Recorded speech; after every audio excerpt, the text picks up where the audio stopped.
कहानी शुरू होती है एक शरारती लड़के थियो से। वो 1990 में रहता है और हमेशा मस्ती के मूड में रहता है। स्कूल में होमवर्क करवाने के लिए वो दोस्तों को वीडियो गेम का लालच देता है। घर में भी वो सीधे दरवाजे से नहीं आता बल्कि पाइप पर चढ़कर खिड़की से अपने कमरे में घुसता है। एक दिन वो केला खाते खाते छत पर जाता है और केले का छिलका नीचे फेंक देता है, लेकिन छिलके के गिरने की आवाज नहीं आती। वो नीचे देखता है मगर छिलका गायब है। थियो को कुछ समझ नहीं आता। वो सोचता है कि शायद छिलका कहीं अटक गया। वो अपने रोलर स्केल को नीचे फेंकता है और वो भी हवा में गायब हो जाता है। अब वो और हैरान हो जाता है। उसने एक पत्थर उठाया और फेंका, वो भी गायब। अब तो थियो की जिज्ञासा चरम पर है। उसे लगता है कि उसने कोई जादुई चीज ढूंढ ली है। वो दौड़कर अपने बड़े भाई आस्कर के पास जाता है जो किताबें पढ़ रहा होता है। आस्कर और थियो का रिश्ता थोड़ा तनाव भरा है। दोनों अपनी माँ के अचानक गायब होने की वजह से दादी के साथ रहते हैं। उनकी माँ एक साइंटिस्ट थी जो टाइम रिसर्च करती थी। थियो को लगता है कि उनकी माँ किसी के साथ भाग गई, जबकि आस्कर का मानना है कि वो अपनी रिसर्च के दौरान किसी और समय में फंस गई है। आस्कर अपनी माँ के नोट्स को संभाल कर रखता है ताकि उनकी रिसर्च को समझकर उन्हें वापस ला सके। लेकिन हाल ही में थियो ने अपनी माँ की किताबों के पन्ने फाड़कर पेपर रॉकेट बनाए थे। इस बात से आस्कर उससे बहुत नाराज है। जब थियो उसे बताता है कि उसने एक टाइम पोर्टल ढूंढ लिया है तो आस्कर को लगता है कि वो मजाक कर रहा है।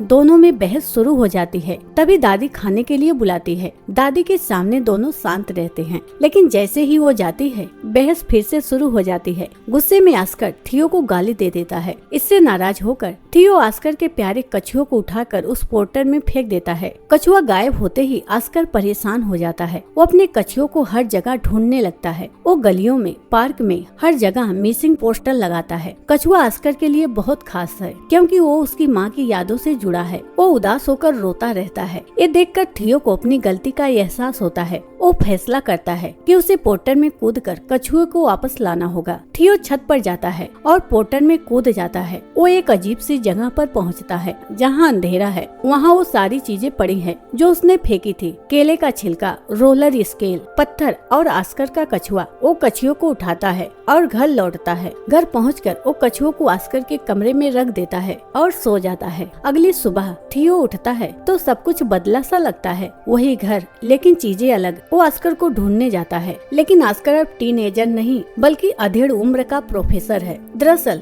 थियो उस पोर्टल की वजह से 1990 से 1922 में आ गया है। दादी अब बहुत बूढ़ी हो चुकी है और उसे पहचान नहीं पाती। जब आस्कर, जो फिजिक्स प्रोफेसर है, थियो को देखता है तो वो चौंक कर बेहोश हो जाता है। होश में आने पर आस्कर पूछता है, थियो तू सच में वही है? थियो जवाब देता है, भाई तू रातों रात इतना बड़ा कैसे हो गया? बातचीत से पता चलता है कि थियो 32 साल भविष्य में आ गया है। आस्कर बताता है कि वो अब प्रोफेसर है, लेकिन उसकी जिंदगी में माँ की कमी अब भी है। थियो 2022 की दुनिया देखकर हैरान है। स्मार्टफोन, VR हेडसेट और गैजेट्स उसे जादू जैसे लगते हैं। आस्कर उसे फोन दिलाता है और कहता है, ये पुराने फोन की तरह नहीं, इसमें तार नहीं है। थियो को ये सब समझने में वक्त लगता है। उसे डर है कि अगर वो जल्दी 1990 में नहीं लौटा तो दादी उसे डांटेगी। थियो छत पर जाता है और उसी पोर्टल में कूदने की कोशिश करता है, लेकिन पोर्टल गायब है। आस्कर समझाता है कि टाइम ट्रेवल करना इतना आसान नहीं। जो पोर्टल तुझे यहाँ लाया वो वापस नहीं ले जाएगा। वो फैसला करते हैं कि नया पोर्टल ढूंढना होगा। आस्कर थियो को अपने सीनियर प्रोफेसर के पास ले जाता है। प्रोफेसर कहता है 2022 में साइंस बहुत आगे बढ़ चुकी है, लेकिन टाइम पोर्टल जैसा कुछ नहीं हो सकता।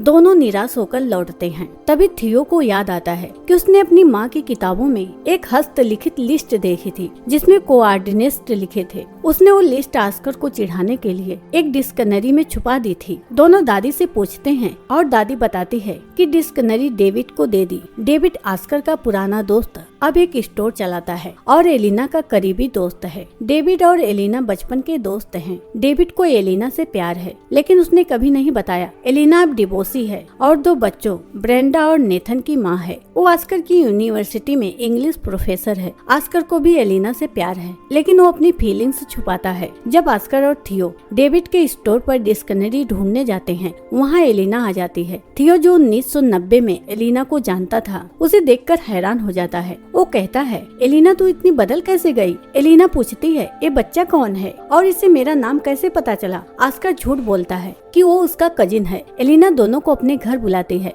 वहाँ ब्रेंडा और नेथन वीडियो गेम खेल रहे थे। थियो गेम्स देखकर उत्साहित हो जाता है और उनके साथ खेलने लगता है, लेकिन ब्रेंडा और नेथन उसका मजाक उड़ाते हैं क्योंकि उसे मॉडर्न गेम की कोई समझ नहीं। वो कहते हैं तुझे तो टाइम भी एलेक्स से पूछना पड़ता है। ऑस्कर को डिक्शनरी में वो लिस्ट मिल जाती है जिसमें टाइम पोर्टर्स के कोऑर्डिनेट्स है और थियो छत पर जाकर चीजें फेंक कर पोर्टर्स ढूंढने की कोशिश करते हैं, लेकिन कुछ नहीं मिलता। ऑस्कर को लगता है कि उसने गणित में गलती की। वो दोबारा कैलकुलेट शुरू करता है। इस बीच थियो पूछता है, भाई तू हमेशा अकेला क्यों रहता है? तूने एलिना को अपने प्यार के बारे में क्यों नहीं बताया? ऑस्कर कहता है उसका डिवोर्स हो गया है, लेकिन मुझे नहीं लगता कि वो मुझ में इंटरेस्ट होगी। थियो को ये सब सुनकर गुस्सा आता है। वो चुपके से ऑस्कर के फोन से डेविड, एलिना और उनके बच्चों को डिनर के लिए बुला लेता है। जब सब घर आते हैं, ऑस्कर हैरान हो जाता है। डिनर के दौरान ऑस्कर और एलिना एक दूसरे के करीब आते हैं। अगले दिन एलिना थियो को शॉपिंग के लिए ले जाती है। ट्रायल रूम से थियो अपनी पुरानी आदत से फुटबॉल केमिस्ट्री करता है। एलिना को याद आता है और वो समझ जाती है कि ये 1990 वाला थियो है। वो पूछती है, इतने साल बाद तू जवान कैसे है? थियो उसे टाइम पोर्टर की पूरी कहानी बताता है। एलिना को यकीन नहीं होता, लेकिन वो ऑस्कर से पुष्टि करती है। ऑस्कर एक पत्थर फेंकता है जो उछलकर वापस आता है। वो बताता है कि टाइम पोर्टर्स 3 तरह के होते हैं। नंबर 1 जो एक समय से दूसरे समय में ले जाता है। नंबर 2 जो रैंडम समय में फेंक देता है। नंबर 3 जो खतरनाक है क्योंकि वहाँ से निकलना मुश्किल है। थियो पहले के पोर्टर से 2022 में आ गया था। अब उन्हें सही पोर्टर ढूंढकर उसे 1990 में भेजना था। ऑस्कर, एलिना और थियो रिसर्च शुरू करते हैं। एलिना का रोज आना ऑस्कर को अच्छा लगता है, लेकिन उसे डर है कि अगर थियो 1990 में गया तो टाइम लाइन बदल सकती है और उसके बच्चे शायद पैदा ना हो। ऑस्कर वादा करता है कि वो ऐसा नहीं होने देगा। थियो एलिना के बच्चों ब्रेंडा और नेथन की मदद लेता है। वो सोचता है कि अगर वो इसकी मदद से 1990 में जाता है तो ये बच्चे फ्यूचर में जरूर पैदा होंगे। तीनों माँ की लिस्ट के कोऑर्डिनेट्स डिकोड करते हैं और एक समुद्र के पास पोर्टर ढूंढते हैं। थियो पानी में कूदता है और ब्रेंडा नेथन को भी कूदना पड़ता है, लेकिन किनारे पर पहुंचकर वो देखते हैं कि शहर की जगह सिर्फ पहाड़ है। वो 1990 की बजाय 1949 में पहुंच गए हैं। उन्होंने गलती से दूसरी जगह का पोर्टर यूज किया था जो रैंडम समय में ले जाता है। 1949 में उनके पास ना पैसे हैं, ना फोन काम करता है, भूख भी लग रही है। ब्रेंडा और नेथन अपने गैजेट से माइंड रीडिंग शो करते हैं। लोग तालियां बजाते हैं और पैसे देते हैं, लेकिन पुलिस को ये गैर कानूनी लगता है और वो उन्हें पकड़ने आते हैं। भागते भागते एक आदमी उन्हें किडनैप कर लेता है और एक गैंग के पास ले जाता है। एक गैंग सरकार के खिलाफ है, लेकिन लोगों की भलाई के लिए काम करती है। गैंग का लीडर पूछता है कि इन बच्चों को क्यों लाए? आदमी कहता है कि इन्हें गैंग का सीक्रेट कोड पता है। दरअसल थियो ने पुलिस से बचने के लिए जो सीटी बजाई थी वो गैंग का कोड था जो उसकी दादी ने सिखाया था। तभी एक जवान औरत आती है जो थियो की दादी है। 1949 में थियो उसे पहचान लेता है, लेकिन किसी को नहीं बताता। वो उससे कहता है, हमारी फोटो लो और इसे संभाल कर रखना। उसने फोटो के पीछे पोर्टर के कोऑर्डिनेट्स लिख दिए। 2022 में एलिना को पता चलता है कि बच्चे और थियो गायब हैं। वो ऑस्कर को बताती है। ऑस्कर को लगता है कि वो 1990 वाला पोर्टर ढूंढकर वहाँ गए हैं। वो और एलिना उस पोर्टर से 1990 में पहुँचते हैं। वहाँ थियो की मिसिंग पोस्टर लगे हैं। वो ऑस्कर के पुराने घर जाते हैं जहाँ छोटा ऑस्कर थियो के गायब होने के गम में रो रहा है। तभी दादी के फोटो फ्रेम में 1949 की फोटो आती है जिसमें थियो, ब्रेंडा और नेथन है। फोटो के पीछे कोऑर्डिनेट्स मिलते हैं। ऑस्कर और एलिना समझते हैं कि बच्चों को 1949 में लाना होगा। ऑस्कर और एलिना 2022 से 2049 में पहुंचते हैं। गैंग के लोग सिटी के कोड से उन्हें पहचान लेते हैं। एलिना अपने बच्चों को देखकर खुश होती है, लेकिन थियो 1949 में ही रहना चाहता है। उसे अपनी जवान दादी के साथ अच्छा लग रहा है।